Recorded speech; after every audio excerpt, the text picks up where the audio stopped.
Welcome to the To Be Honest podcast. Today, I am talking with Jannet, who is a first-generation Asian woman of Vietnamese, Chinese, Cambodian, and French descent, who was born and raised in the Bay Area. The catalyst for her inner journey and interest in behavioral health began when she quit her tech job in 2017, and now she is the co-founder of a medical device company. Welcome, Jannet. Thank you so much for having me, Avery. Yeah, thanks for being here. To start off, I would like to ask every guest, to be honest, how are you doing today? Well, to be honest, I just came from a much needed reset weekend with some close girlfriends. So I feel good. I'm still riding off of that high. Yeah, that sounds great. Where'd you guys go? So they live in Long Beach, and one of them, she's just been thriving in COVID and has been traveling everywhere with her husband. So they're in San Diego, and I thought I'll just drive down to see them. That sounds great. Yeah, I feel like everyone right now needs a little bit of a break in life. So sounds nice to catch up with people and just get away from like your normal space. Exactly. Yeah. So I wanted to talk a bit about your experience with mental health and substance use. Would you mind giving us a bit of background on your experience with depression and anxiety and kind of how you got to a place where you figured out you were experiencing those symptoms? Yeah. Well, in the Asian community, any type of mental health is just not talked about. And it's just basically swept under the rug, and you just keep pressing on, especially when both of my parents escaped their own country's wars, civil wars, to come to America to start a new life. There's like no way they were going to complain about any sort of issues that they might be experiencing emotionally or mentally. Mm-hmm. So I was I was 31 when I experienced my first. There were several occasions before then that I definitely felt depressed, but I didn't know what it was. Mm-hmm. And then when I was 31, I experienced cycles of depression, and I, first of all, was too afraid to admit that I was depressed. So I didn't share it with anybody. Mm-hmm. And that just continued to grow or just take root, this like darkness in me, because I didn't know who to talk to, how to talk to about it, or what was going on with me. And at the same time, you kind of mentioned, I'm over here trying to build a company, and yet I'm experiencing this at the same time. So there was just a lot of confusion and shame and just loneliness. Yeah, definitely. So yeah, I like that you're bringing up the point that you can experience this kind of at any age. Like a lot of times, yes, it does start at a younger age, but you can experience it throughout your 20s. And even as an older adult, you could experience depression for the first time. So it doesn't really matter your age or your circumstances. It can happen to anyone, which I think is a testament to your experience. Exactly. I want to talk about some of your triggers, maybe like when you were experiencing those first maybe depressive episodes in your 20s. Did you have a sense of what was triggering that, or what was the background of those experiences? Yeah. Well, maybe I should also add that it wasn't until I started to become a lot more open about my mental health, the status of my mental health with my mom, that she, also didn't really understand it, even though she herself experienced it. Mm-hmm. And it wasn't until I started to share with her what my day looked like that she said, oh, I experienced that too. Mm-hmm. And so my mom, who's 57 now, had just kind of realized that she herself experienced depression, and she had such a traumatic childhood. Mm-hmm. That it makes sense why she did, but she also just swept that under the rug and kept going. She also experiences anxiety, and this is something that she knew. So she's always experienced anxiety, and I didn't know the word for what I was feeling, and which was anxiety. Yeah. And so being able to put a name to how I'm feeling allows me to self-soothe, which before, and I think this is a good segue, because I didn't know what I was feeling, I just knew I was feeling good or bad, and there was nothing in between. So I couldn't help myself in a sense. And so the triggers I had when I was, the first like real big bout of depression was after a breakup of a long-term relationship in my very early 20s, and worked through that by just also shoving that under the rug and just moving on, basically. And then I was in dentistry for a while, left dentistry, got into tech, and that was fun and exciting, and at the same time very, very stressful. And people would like live for the weekends, and I did that for a while, drinking all the time just to help me to like forget about my like shitty day. And then also drinking to celebrate when I had like a great day, like tons of wins. And then it got to the point where it's like on the weekends, I couldn't even get out of bed and I didn't know why. And I called my mom and I just told her, like, I don't know why. I just feel like so down and low and I can't get out of bed and I don't want to go to work tomorrow. And being from kind of like being raised by almost kind of like a relaxed tiger mom. Like she didn't care what I did as long as I was happy, but she cared that I finished and that I did it well. And so this was the first time she actually said, you don't have to continue working there. Like you can come back home, live at home. Like you're not failing if you do that. Oh, that's good. She was definitely a great support. So work became my first trigger. And how I coped with it was just drinking because I didn't know anything else. And then in 2017 was when 2016, I got a life coach because my mentor at work was like, yes, you're good at work, but you're struggling everywhere else. And I think you need a balance. And I was like, no, dude, like I'm here for a mission. I'm here to like crush it. And then I'll figure out the rest later. And his girlfriend was a life coach. And he was like, you should just speak to her and just see what's, just know that there's more to life than work. And I was like, okay, fine. Reluctantly, I spoke to her. And I remember saying to her, I don't want to talk about my past because that's in the past. Yeah. So let's just work on like these future goals and how I can achieve them.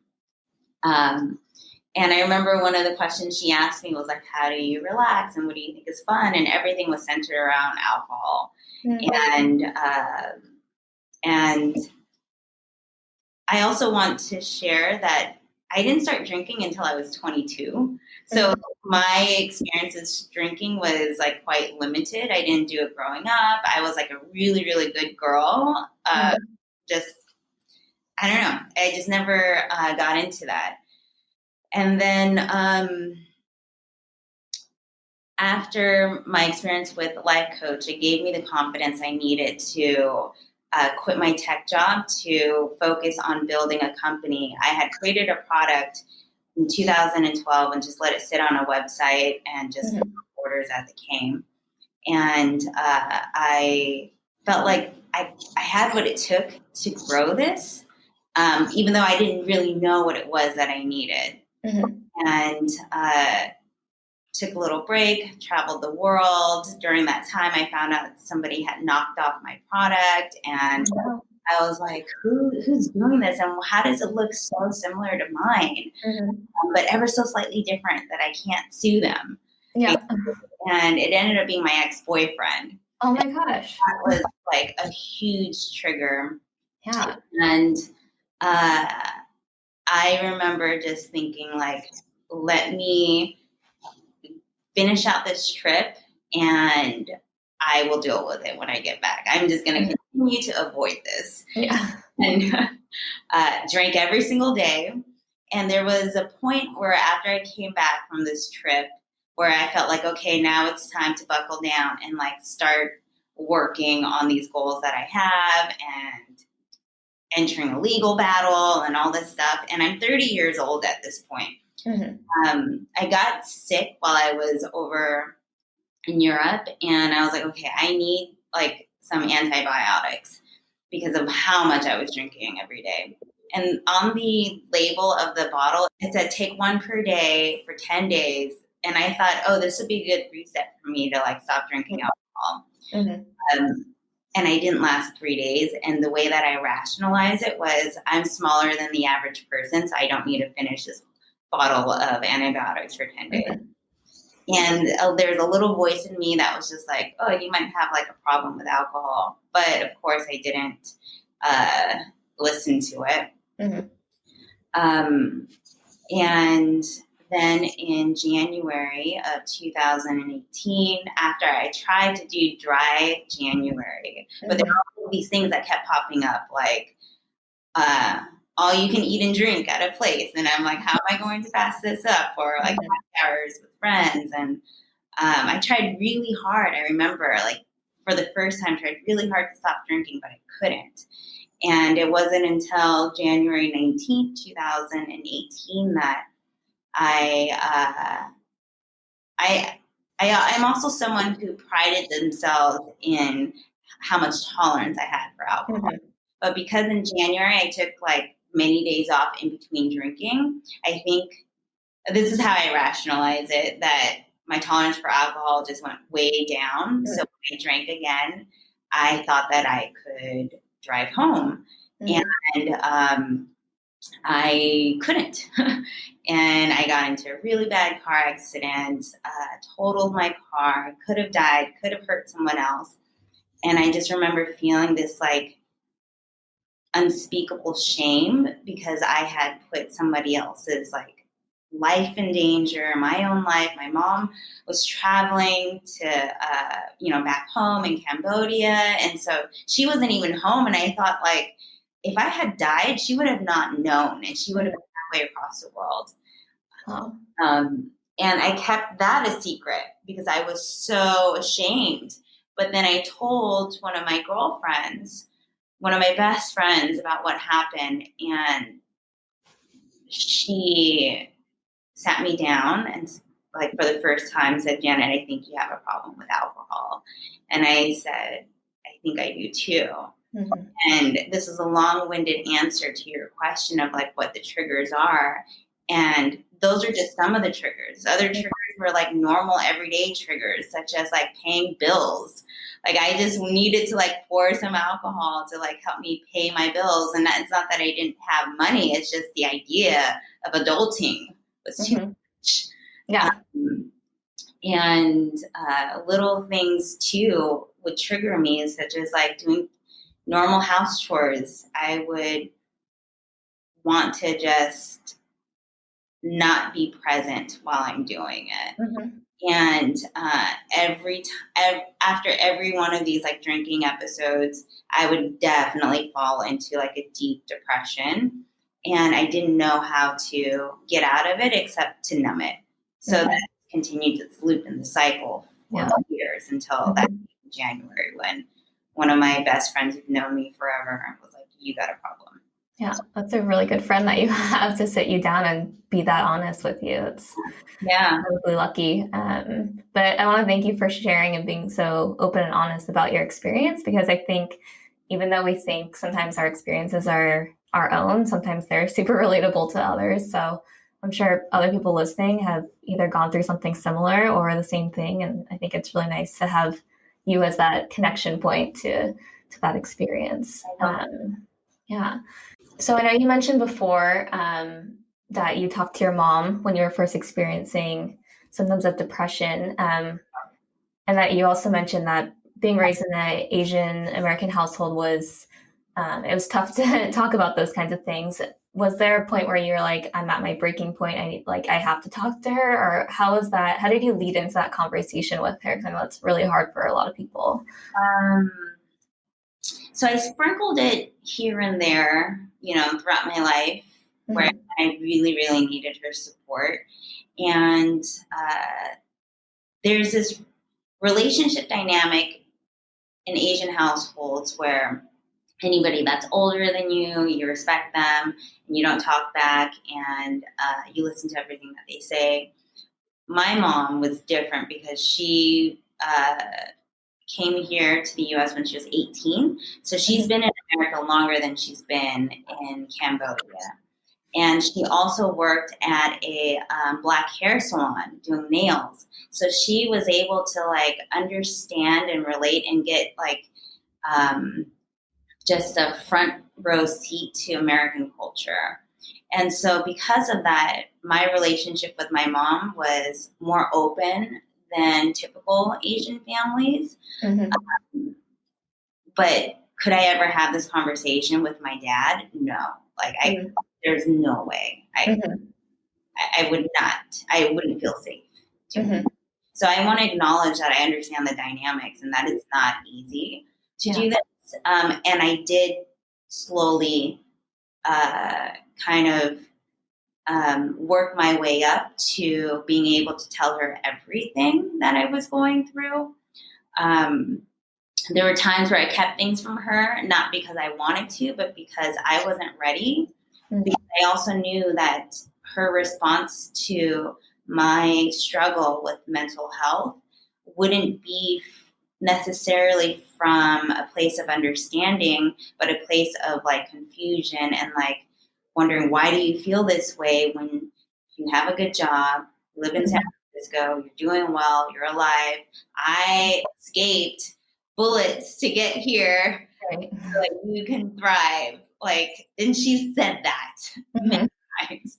And I knew she was going to say that. And I was like, I am not in a place to be able to be patient enough to understand that she just doesn't see the lens. She doesn't see life through the lens that I do.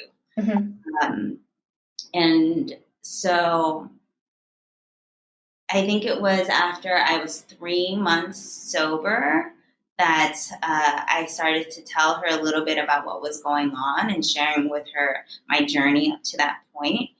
And it was in the summertime, we went for a walk and I just shared with her a little bit. And she asked, do you really think you have a problem with alcohol? Do you think you fall into these modes of depression, these cycles of depression, because you just aren't strong enough mentally? And that set me off. I was pissed. Yeah. And that was when I was like, okay, I'm not going to share anything with my mom for a while. So we continued. So I didn't shut her off. I just knew she couldn't understand where I was coming from.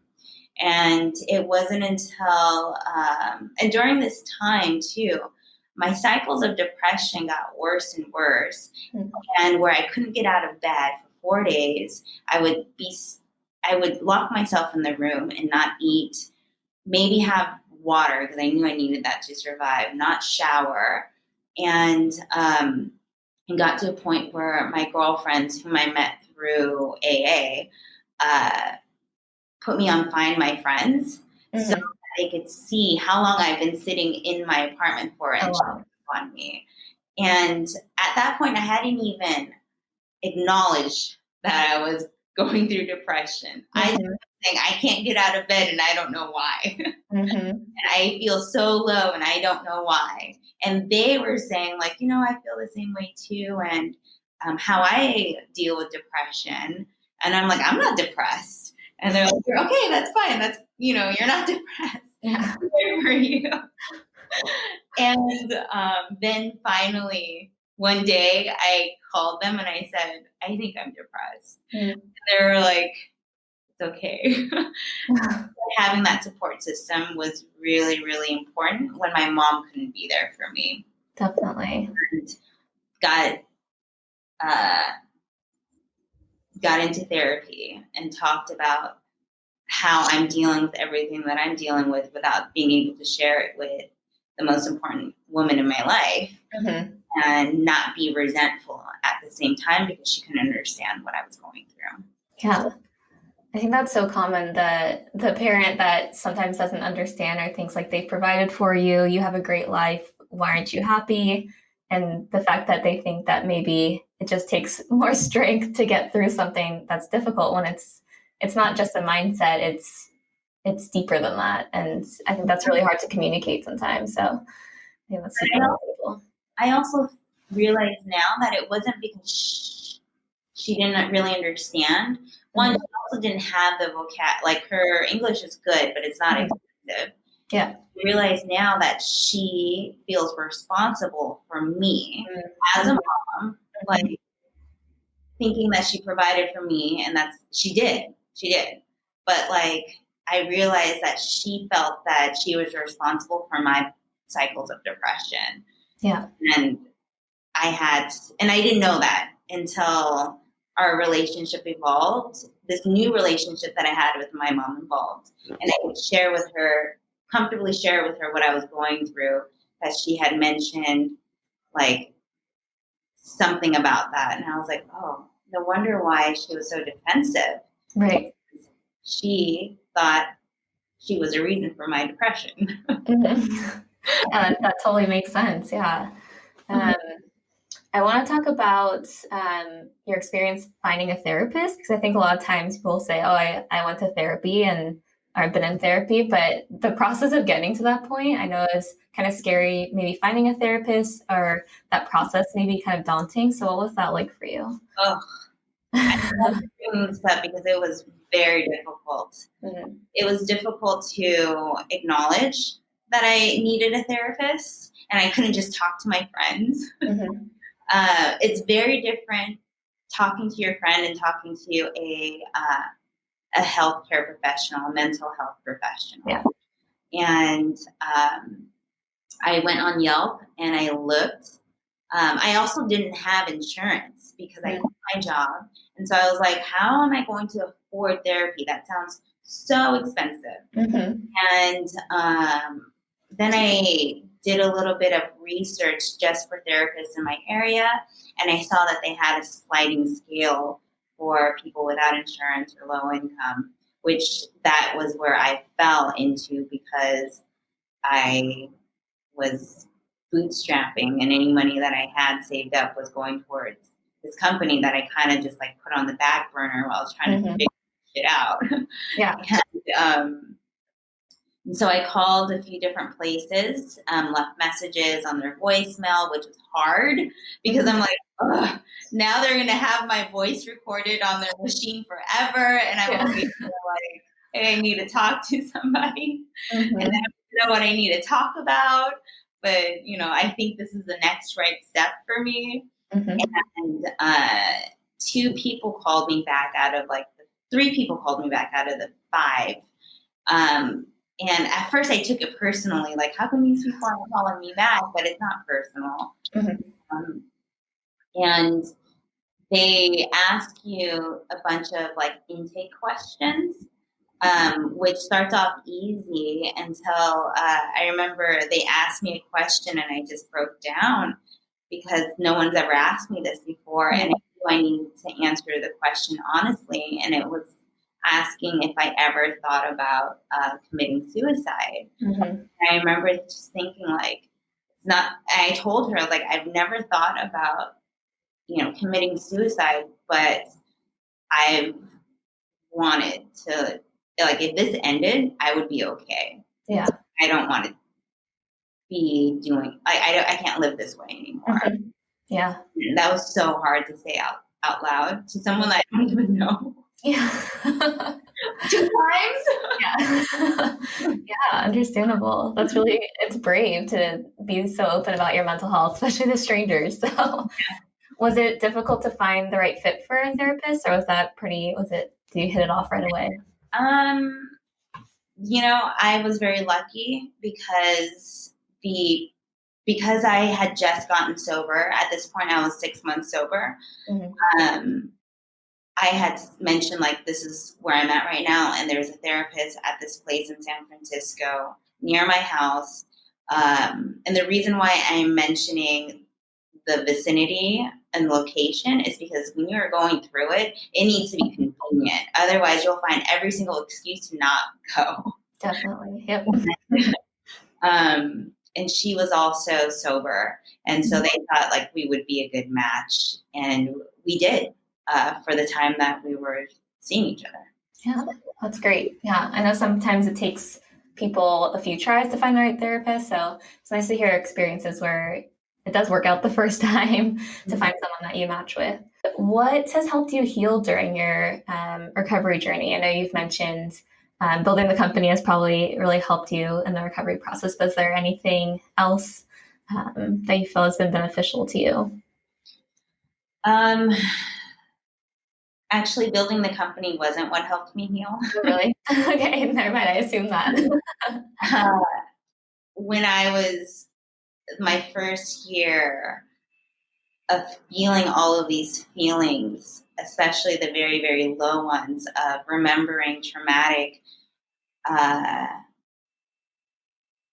memories and these experiences from when I was a child that I just buried and tried to build a new life on top of, and then realizing, oh, I gotta like pull everything out and then really dig all of that up. I couldn't focus on work. Mm-hmm. I could only do the bare minimum. Mm-hmm. And while I was doing that, I was ashamed that I couldn't just muscle it out and just do work and separate that from this healing journey that I was on. Mm-hmm. But for anybody that's going through it, it is 100% okay to take time for yourself, because that is the only way that you can be of service to yourself, to anybody out there. What really helped me was almost being obsessed about this healing journey and what was causing my triggers. And at first I thought my triggers were work, was a breakup, was inconveniences. And I realized my triggers were much more deep rooted than that. And they stemmed from childhood trauma that I then had to address. And I remember asking my therapist, how long do you think it's going to take me to like work through all this shit?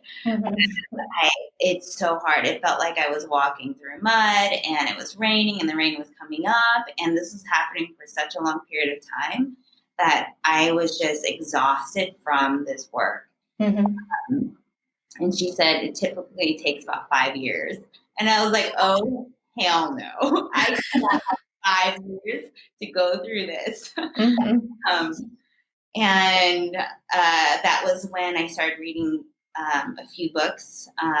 One's called Body Keeps a Score, which is about neuroscience and how trauma, physical trauma, or even emotional trauma gets stuck in our bodies, and how we are supposed, and how we can help kind of unblock those things. So we might get a little woo-woo here now because I got real woo-woo. Sharing it with friends who are safe. And I realized while I was going through this journey, the friends that I had before weren't the same friends that I could turn to. And by them actually, these new friends being open and honest with what they were going through, it made me feel safe enough to share with them what I was going through. And they were always a safe space for me. Especially on day 4 of like, okay, I'm like crawling out of the hole again, hadn't brushed my teeth. I feel like fur is growing on my skin. And the only food I ate for days was brown, like chips, ice cream. That's all I ate for a year. Wow. Comforting. And I mentioned that because it can be very hard to take care of ourselves when we're going through such rigorous emotional healing. And having a support system there, I don't know if I would have been able to get to where I'm at without them.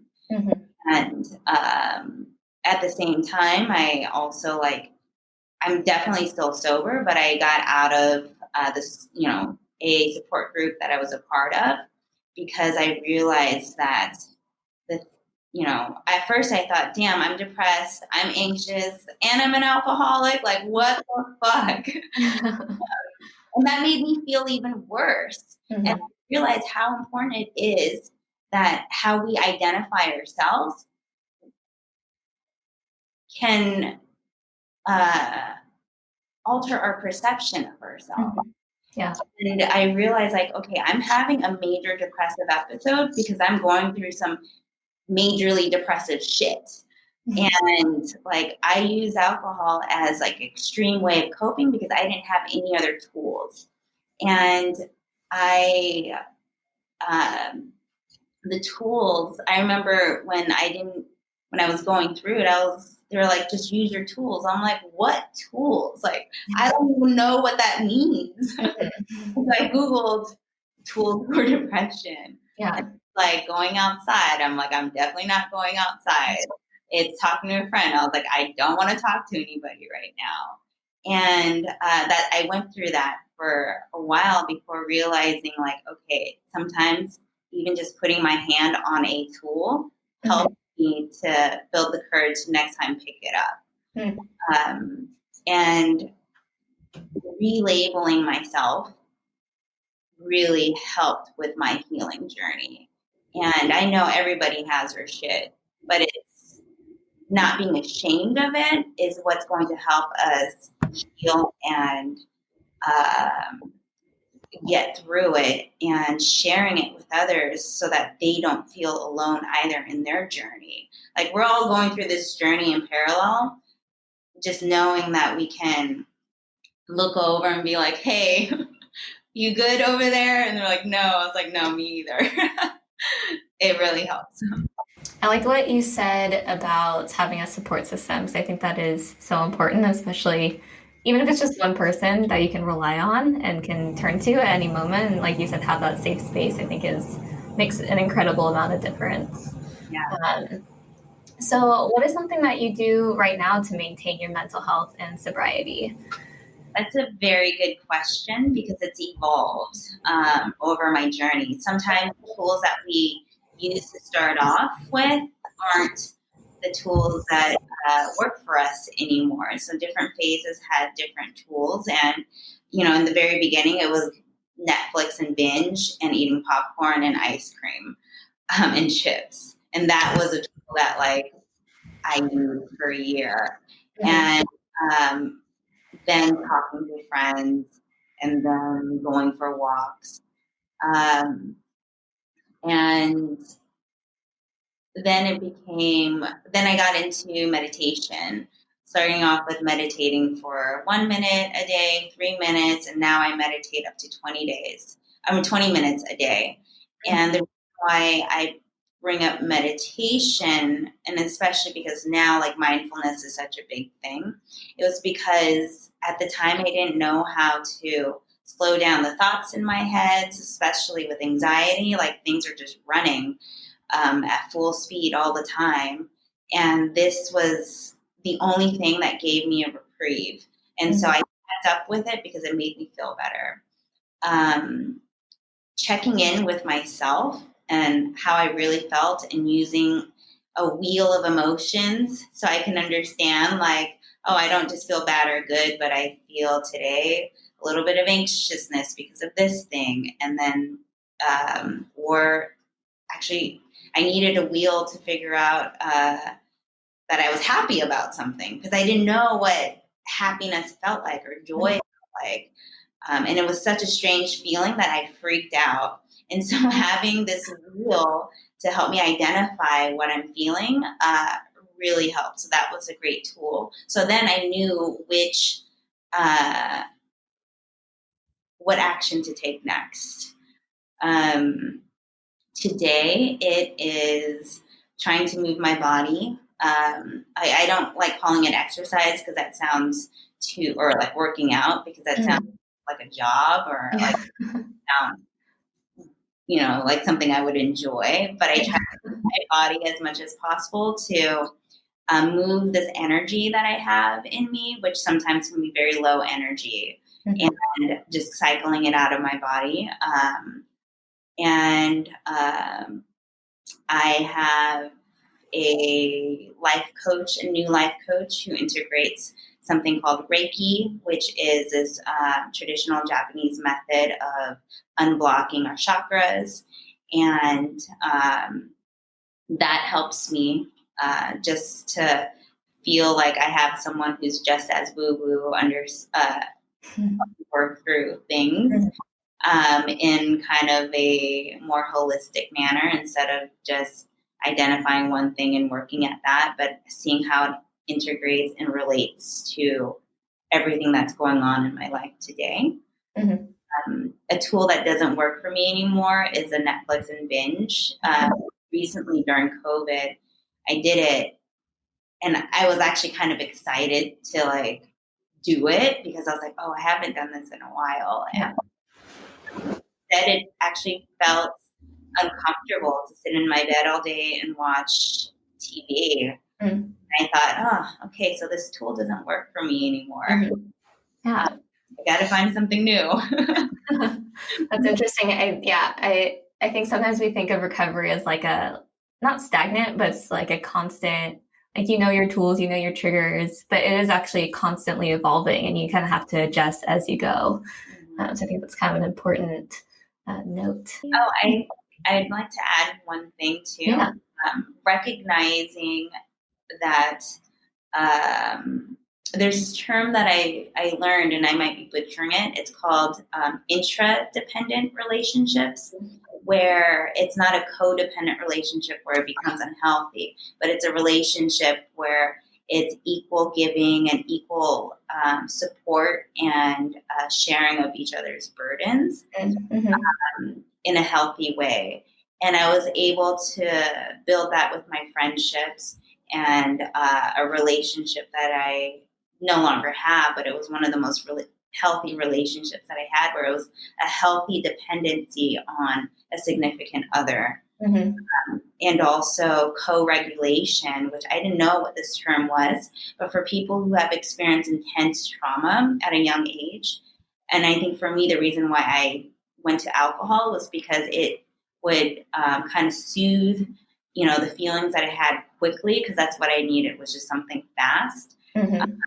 But co-regulation and learning that, or seeing somebody do something and realizing like, oh, I can do that too. Or even if, especially during COVID, where I didn't sleep all day, but I definitely slept in and didn't want to get out of bed. But seeing him, my significant other, get out of bed at a normal time was like, oh, okay, I should probably get out of bed too. Because that is a healthy thing to do to start my day and not just lay in bed. When I was by myself in my room, I didn't have anyone to kind of like help me co-regulate and know like it's okay to go outside for a walk even if you've been laying in bed all morning. And so that's a great tool. I feel that still works for me. Yeah, that's great. I think I think a lot of times we think of dependency as negative. I think it, like you said, that term makes it a positive, and you can really like not vibe with another person, but learn from each other and grow together. Exactly. What advice would you give to others who may be experiencing mental health or substance use issues right now? The first piece of advice would be to check in with yourself to see, what are your triggers? And I had mentioned a few other people, like just Googling what are triggers. I didn't even know to Google that before. I didn't even know what a trigger was. Like I was very new to this world of mental health and mental illness, and also like being super honest with yourself and admitting, if need be, that you need help. And it is okay to ask for help. Coming from, a background where my mom is like super strong, super independent, and she raised me to be the same, it was very, very hard for me to ask for help. But I do wish that I asked for help sooner. And understand and know that the people that you ask for help from might not be the best people to ask for help. So opening up your circle a little bit more, having the courage to open it up a little bit more so that you're not just feeling ashamed or blocked when the only one person that you go to for help says you don't have a problem or you're not depressed or they try to downplay it or whatever. We know ourselves more than anybody else. And if we need help, we have to seek it until we find it. Definitely. Yeah. I think that's great advice. You kind of have to be an advocate for yourself. Oh, absolutely. What is something you do every day to take care of yourself? Something I do every day to take care of myself is shower, which is a weird thing, but there are these 4 things that I do every single day. So I have a daily routine. And if any of that starts slipping, then I know, I might not be feeling good if I haven't quite recognized it yet. Sometimes it takes a while for me to recognize that I might not be doing so well emotionally. If there's something that I do consistently that I start to slip on, then I know I need to check in with myself, which is I make my bed every morning. I take a shower every day. I meditate, even if it's just for 1 minute, if I don't have time, and I make coffee. Nice. If any of those start to slip, it can be so subtle, such as like not making my bed, and then the next thing you know, I can't get out of bed, or not showering, because showering, I've learned for myself, is a way that cleansing myself is how I obviously take care of my personal hygiene, but it's also more of like this emotional thing of like washing everything from the day off and just starting brand new.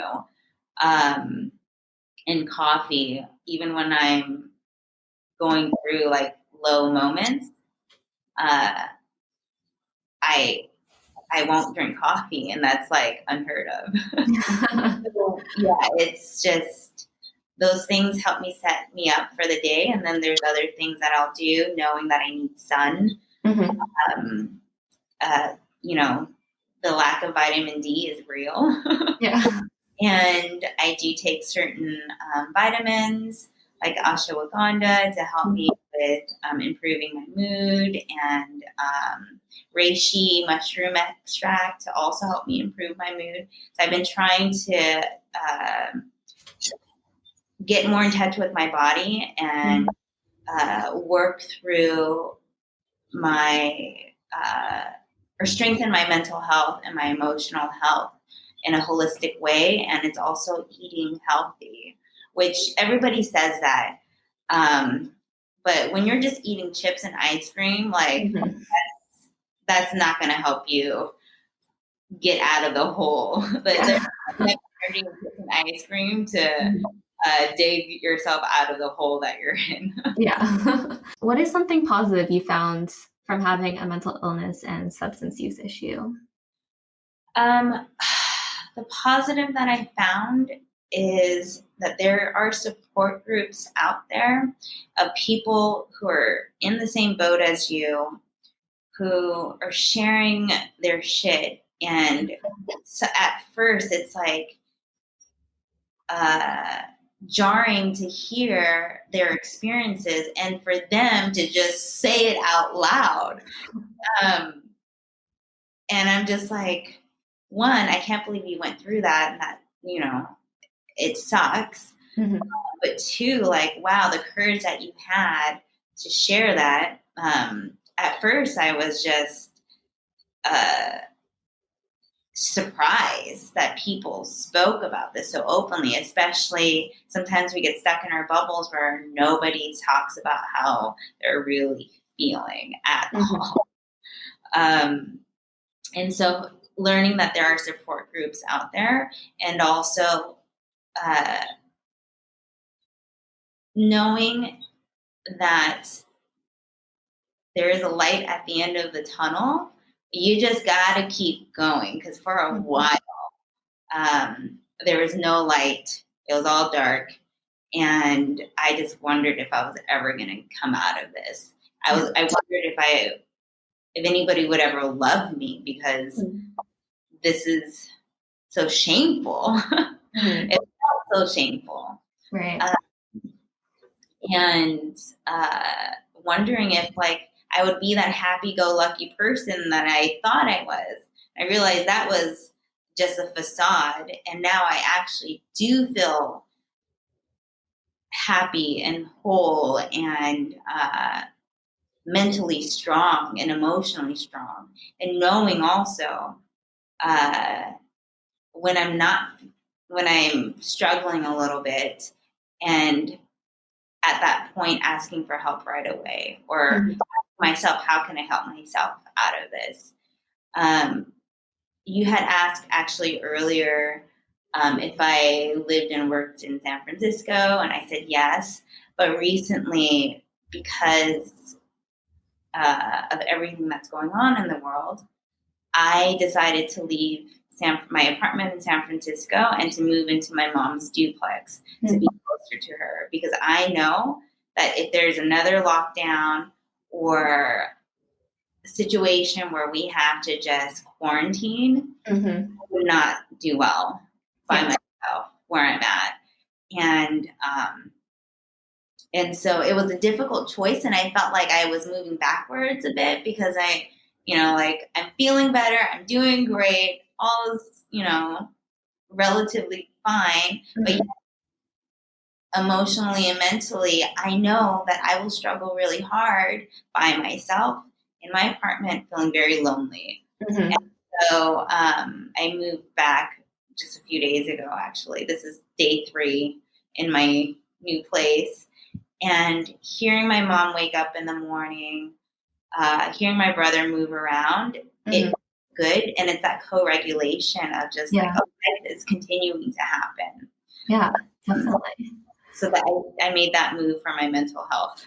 Yeah, that's great. And yeah, something I've heard from the other podcast episodes we've done is people who have a mental illness, it's almost like you are more in tune with yourself. So you're kind of saying, you kind of knew if something were to happen regarding COVID, you would be safer in a different environment. So I think that kind of goes to show that you know yourself best, like you've said before, and you know how to prepare for if something were to happen. But tell us something that you're looking forward to about the future. The vaccine. The vaccine that seem to be doing really well. I'm looking forward to having the first Black and Asian American vice president. That was a very proud moment for me, and I'm sure for many of us. I'm also looking forward to my company thriving. I listened to a podcast before I made the leap years ago of this man who also struggled with mental illness and substance abuse. And he also had a company. And I remember thinking, while I was listening to this, I was like, oh, that's not me, but I'll listen to this anyway. One of the things that stuck with me that he said, he was like, I didn't know that I had all of these issues, but having a company they basically magnify your insecurities, and we will do whatever we can to mask those insecurities, but they're usually temporary, such as drinking or partying or even overworking or overeating, all of those things. trying to fill this void. And he said before he worked on his own like physical health and his relationship with his wife, he wished he worked on his inner well-being first. He's like, the health of my company depends on my own personal health. And the healthier I am, the healthier it is. It's crazy how that correlation is. Yeah. I felt the same way, where as I started to get mentally and emotionally healthier, my company started to grow and build on the foundation that I had started a couple years ago, and my relationship with my business partner got better, and we were able to just like work. We were just synchronized in a way that wasn't before. So that's what I'm excited about, is knowing that, yes, we're going to have hard days, but I also know that those hard days aren't going to bring me back down to fall of 2018. Yeah. Yeah, that's really great. Yeah, I'm excited for you and all the good things to come for you and the company. Well, thank you so much for being on the podcast. Before you go, I wanted to know if there's somewhere people can go to find more about you or see the work that you're doing. Sure. So I'm pretty open about my mental health journey on my Instagram. And not super open, but like at least once every so often I will share something about it. And my Instagram is It's Me Jannet, so ITMEJANNET. And I share about the things that I'm going through with my company, my mental health, and all of that. Awesome. Thank you so much. And yeah, I really appreciate you being so open and honest and sharing your story with everyone. I think you'll have a huge impact on more people than you probably think. So thank you again, and hopefully we can talk soon. I hope so. Thanks, Avery. Thanks. Bye. The To Be Honest campaign was created by Momentum for Health and is sponsored by District 4 Inventory Funds, thanks to Supervisor Susan Ellenberg and Republic Urban Properties. This episode was hosted and edited by me, Avery Cruz, as well as edited by Peyton Dillehay. Music for the episode was made by Julia Steele. Thank you so much for tuning in as we continue to share stories of youth and young adults throughout the Bay Area who have personal experience with behavioral health issues. If you have a personal story or experience you'd like to share on the podcast, please email us at tbh.today@gmail.com. To learn more about the To Be Honest campaign and the podcast, we encourage you to visit our website, www.tobehonest.today, and be sure to follow us on Instagram at tobehonest.today. All this information is also in the show notes, so we look forward to hearing from you soon. Bye. Bye. Bye. Bye.